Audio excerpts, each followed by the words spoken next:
এই আয়াতে বর্ণিত হয়েছে কিভাবে একজন মুমিন ক্রমে ক্রমে ঈমান হারায়, কিভাবে একজন মানুষ ঈমানের মতো মহামূল্যবান জিনিস পাওয়ার পরেও পরিশেষে তা হারিয়ে ফেলে।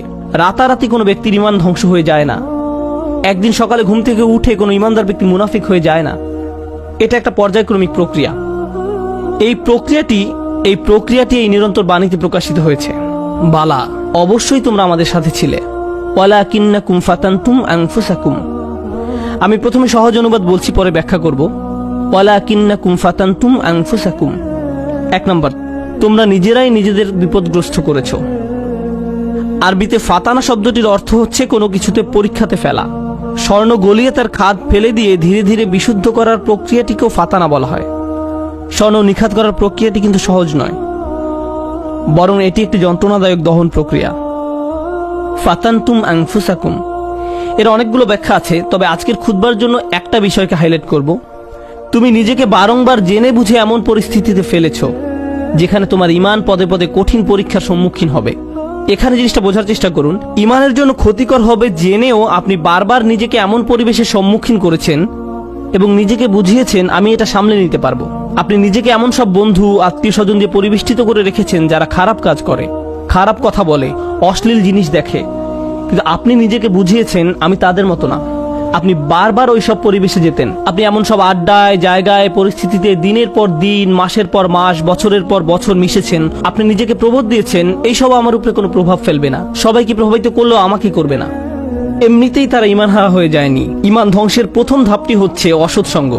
তারা নিজেদেরকে সন্দেহজনক পরিস্থিতিতে ফেলে রাখত, আর তারা ভাবতো এতে তাদের উপর কোনো প্রভাবই ফেলবে না। আমি একটি হালকা উদাহরণ দিব, আশা করি পয়েন্টটা আপনারা বুঝতে পারবেন।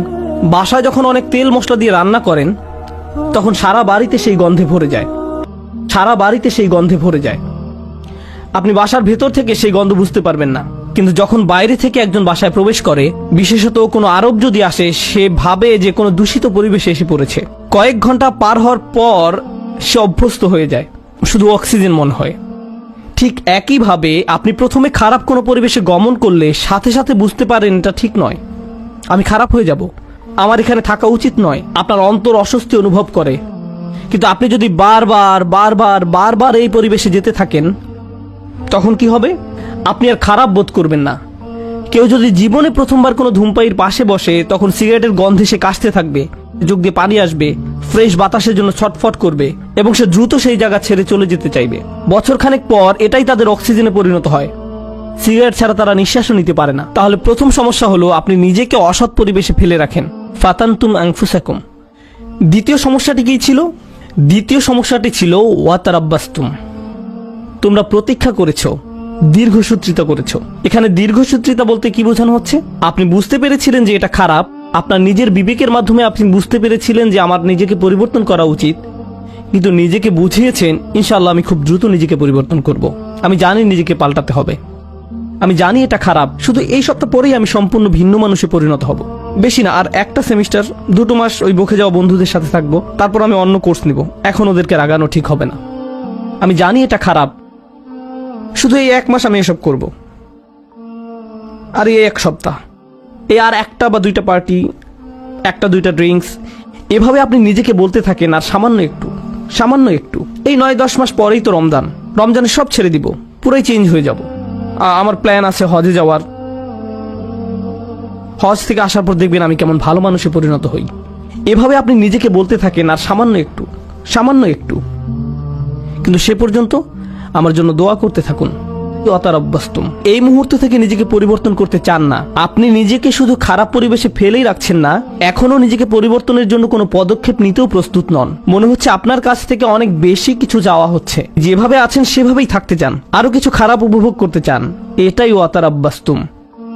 আপনি ধারণা করে আছেন, আপনার প্রথম ধারণা ছিল আমি খারাপ পরিবেশে থাকলেও এটা আমার উপর কোনো প্রভাব ফেলতে পারবে না। সময়ের সাথে সাথে ভয়ঙ্কর খারাপ কিছু আপনার কাছে স্বাভাবিক হয়ে যায়। এখন অতারাব্বাস্তুম বা অপেক্ষা করতে থাকা, দীর্ঘসূত্রিতা করার প্রভাব কি?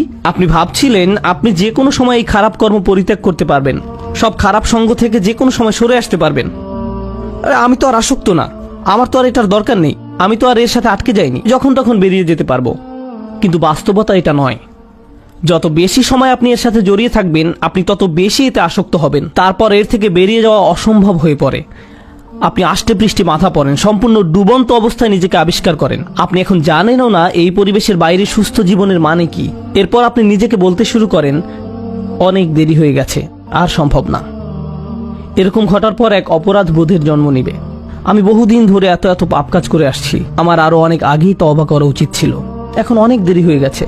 নিজেকে খারাপ ভাবতে অথবা মনের ভেতরে অনুশোচনা নিয়ে বেশি দিন কাটাতে কেউই পছন্দ করে না। তখন শয়তান এসে বলবে, তুমি এত অপরাধ বোধে ভুগছো কেন? তোমার তো কোনো দোষ নেই। এই ইসলাম নামের জিনিসটাই তোমার মনের ভেতর যত অপরাধ বোধের জন্ম দিয়েছে। এই ইসলাম বলছে এটা হারাম, ওটা গুনাহ, এভাবে কথা বলবে না, ওটা খেও না, অমুকটা দেখো না, ওখানে যেও না। এই ইসলাম তোমাকে নিজের সম্পর্কে খারাপ ধারণা দিচ্ছে। আচ্ছা, এই ইসলাম যে এত কঠিন সব নিয়ম কানুন মেনে চলতে বলছে, এটা সত্য কিনা তুমি কি নিশ্চিত? শয়তানের ওয়াসওয়াসা শুনে বিভ্রান্ত ব্যক্তি ভাবতে থাকে, আমি আসলে কেন ইসলামে বিশ্বাস করি? মনে হয় যেন ইসলাম চায় না আমি আনন্দে থাকি। আমি শুধু আমার জীবন উপভোগ করতে চাই, আমি সুখী হতে চাই, আমি স্বাধীনভাবে বন্ধু বান্ধবের সাথে মৌজ মাস্তি করতে চাই, জীবনকে সর্বোচ্চ উপভোগ করতে চাই। আমি তো এমনিতেই কোরআনের সত্যতা সম্পর্কে নিশ্চিত নই। আল্লাহ বলে কেউ আছে কিনা এই ব্যাপারে আমার সন্দেহ আছে। এই কোরআন হাদিস কতটা নির্ভরযোগ্য? আমাদের আশেপাশে এরকম বিভ্রান্ত অবস্থায় অনেক আব্দুল্লাহ, জয়নব, আলী, ফাতিমা, আব্দুল করিম, আহমদ, রুকাইয়া তরুণ তরুণীর আমরা দেখতে পাই। তারা খুব নির্ভীকভাবে বলে, ইসলাম নিয়ে আমার মনে অনেক সন্দেহ আছে।